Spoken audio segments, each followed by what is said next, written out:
اللہ کے رسول صلی اللہ علیہ وسلم نے مشاہدہ کیا، کچھ عورتیں ایسی ہیں جن کے پستان میں لوہا لگا کر، اور بعض روایتوں سے پتہ چلتا ہے کہ ان کے بدن میں لوہا لگا کر انہیں آسمان و زمین کے درمیان ٹانگ دیا گیا ہے۔ آسمان و زمین کے درمیان عورت کے جسم میں لوہا لگا کر ٹانگ دیا گیا ہے، سیخ لگا کر، اور تڑپ رہی ہے وہ عورت۔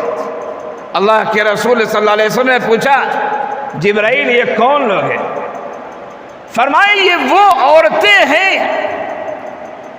جن کے رحم میں، جن کے پیٹ میں بچہ کسی اور کا ہوتا ہے، اور وہ کہتی ہے کہ یہ بچہ میرے شوہر کا ہے۔ کتنے ایسے واقعات پیش آتے ہیں جن کے شوہر روزی روٹی کے لیے، بال بچوں کے لیے گھر سے باہر رہتے ہیں، اور عورتیں اپنے آپ میں خیانت کرتی ہیں۔